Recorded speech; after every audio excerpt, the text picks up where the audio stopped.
अरे यार, आज इतने सालों बाद मिलकर पुराने दिन याद आ गए। सच में यार, हम लोग तो अपनी जिंदगी में इतने बिजी हो गए हैं कि वक्त ही नहीं मिलता किसी से मिलने का। मुझे तो तुम लोगों को कितनी सारी बातें बतानी है।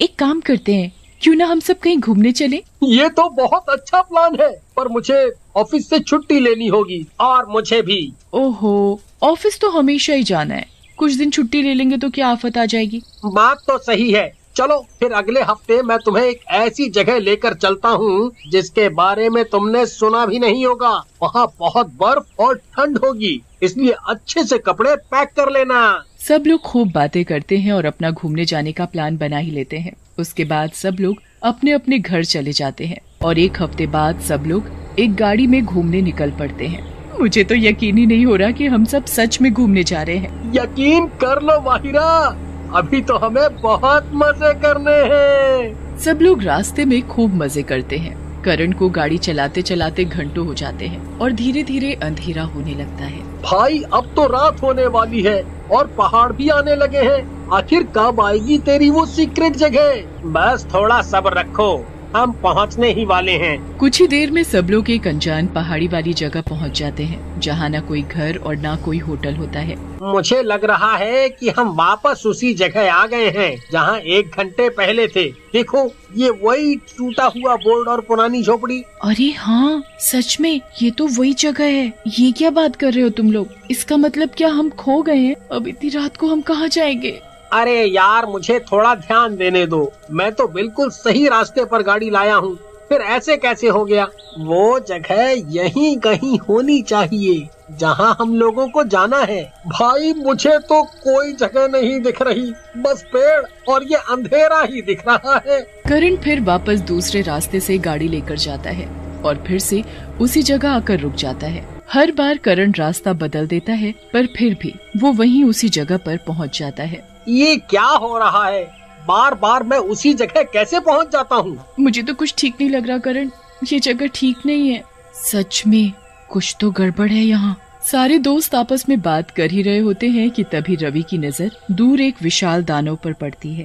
अरे चुप हो जाओ सब लोग। और वो देखो सामने, वो क्या है? ओ तेरी, ये तो कोई दानव लग रहा है। हे भगवान, ये हम कहाँ आ गए? चलो जल्दी भी कैसे भी निकलो यहाँ से। करण गाड़ी स्टार्ट करता ही है कि गाड़ी की हेडलाइट की रोशनी से उस विशाल दानव का ध्यान गाड़ी पर पड़ जाता है। ये कौन है यहाँ? ये मेरी जगह है, इसकी हिम्मत हुई यहाँ आने की। दानव धीरे धीरे गाड़ी की तरफ बढ़ने लगता है। ये तो यहीं आ रहा है, ये हमें मार डालेगा। करण जल्दी चलो यहाँ से। गाड़ी स्टार्ट नहीं हो रही है यार। दानव गाड़ी के और करीब आ जाता है। अब सबको ऐसा लगने लगता है जैसे उन्हें उस दानव से कोई नहीं बचा पाएगा। अगर हम गाड़ी से बाहर निकले तब भी ये दानव हमें पकड़ लेगा और मार डालेगा। अब तो लगता है हमारा मरना पक्का है। ऐसा मत बोलो माहिरा, मैं मरना नहीं चाहती। दानव गाड़ी के बिल्कुल करीब आ चुका होता है, पर तभी खिड़की के बाहर एक बच्चा बिरजू शीशे पर खटखटाने लगता है। करण गाड़ी का शीशा नीचे करता है। जल्दी निकलो गाड़ी से और मेरे साथ चलो, वरना ये मार डालेगा तुम्हें। किसी के पास उस बच्चे की बात मानने के अलावा कोई दूसरा रास्ता नहीं होता, इसलिए वो सब फटाफट गाड़ी से निकल जाते हैं। दानव उनके बिल्कुल करीब आ जाता है और उन्हें पकड़ने ही वाला होता है, पर तभी बच्चा पत्तों के पीछे छिपी एक सुरंग में घुस जाता है। जल्दी आओ मेरे पीछे। बाकी सब भी जल्दी जल्दी उस सुरंग में घुस जाते हैं। वो सुरंग सीधा एक गांव में जाकर निकलती है। ये सब क्या हो रहा है? ये कौन सा गांव है? तभी उस बच्चे की माँ वहाँ आ जाती है। अरे ओ बिरजू, कहाँ चला गया था तू? और ये लोग कौन है? वो माँ, हमारी बकरी का बच्चा सुरंग से बाहर निकल गया था और वो पहाड़ों में चला गया था, तो बस मैं उसे ही ढूंढने निकला और तभी मैंने देखा कि वो विशाल दानव इन लोगों की गाड़ी की तरफ बढ़ रहा है। मैंने जल्दी से इनको बाहर आने को कहा और अपने साथ ले आया। हे भगवान, अगर तुझे कुछ हो जाता तो? मैं तो बहुत बहादुर हूँ माँ, मुझे कुछ नहीं होगा। इसका मतलब आप उस दानव के बारे में सब जानते हैं? हाँ, उस दानव के डर से ही तो हम सब गांव वाले यहाँ छुप कर रह रहे हैं। हमारे खेत वगैरह सब उस पार हैं, पर कुछ लोगों ने तो दानव के डर से अपने खेत छोड़ दिए, और जिनके अभी भी हैं वो दानव बर्बाद कर देता है। हम लोग तो बस जी रहे हैं। पर उस दानव को मारने या भगाने का कोई तो तरीका होगा। वो दानव सूरज की तेज रोशनी से डरता है, पर वो बहुत तेज है। जब बाहर धूप नहीं निकलती वो बस तभी बाहर आकर तबाही मचाता है। हम सबको मिलकर कुछ करना चाहिए। कैसी पागलों वाली बातें कर रही हो माहिरा, तुमने देखा नहीं वो कितना बड़ा और खतरनाक है।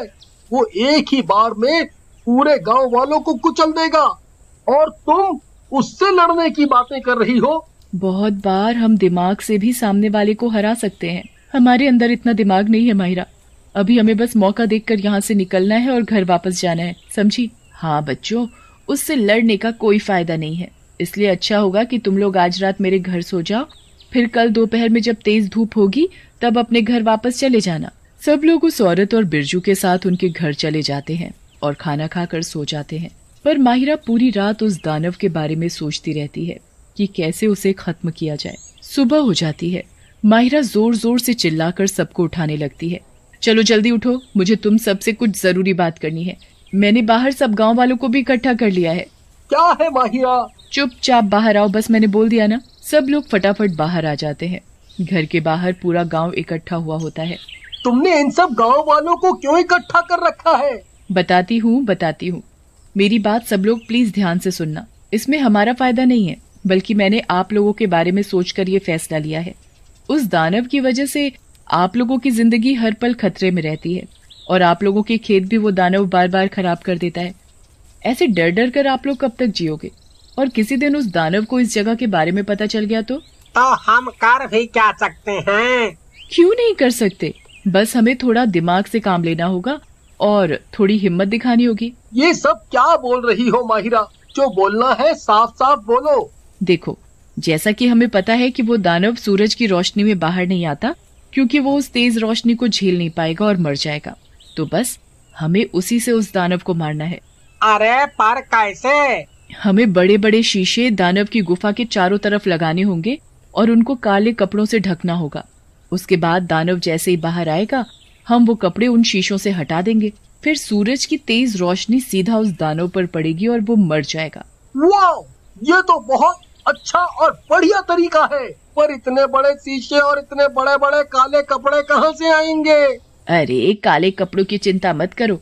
हम लोगों के घर में जितने भी जो भी काले रंग के कपड़े हैं, हम उनको सिलकर बड़े बड़े कपड़े बना देंगे। हाँ सही कहा बहन, जब ये लोग इतना कर रहे हैं तो हमें भी कुछ करना चाहिए। पर शीशे कहाँ से आएंगे? अरे मेरी शीशे की दुकान है, वहाँ से जितने मर्जी शीशे ले लो। बस फिर अब सब लोग अपने अपने काम में लग जाओ, ताकि कल उस दानव का इन पहाड़ों में आखिरी दिन हो। सब लोग अपने काम में लग जाते हैं। सभी औरतें घर के काले कपड़े इकट्ठे करके उनको सिलने लग जाती हैं।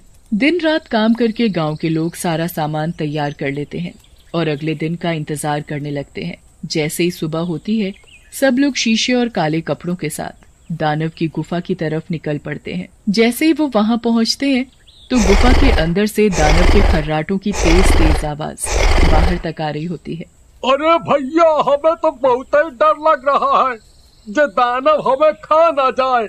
अबे तो हमारी शादी भी ना भाई है। हाँ अरे भाई तू चिंता मत कर, आज हम इस दानव को खत्म करके सबसे पहले तेरी किसी बढ़िया सी लड़की से शादी करवा देंगे। हैं?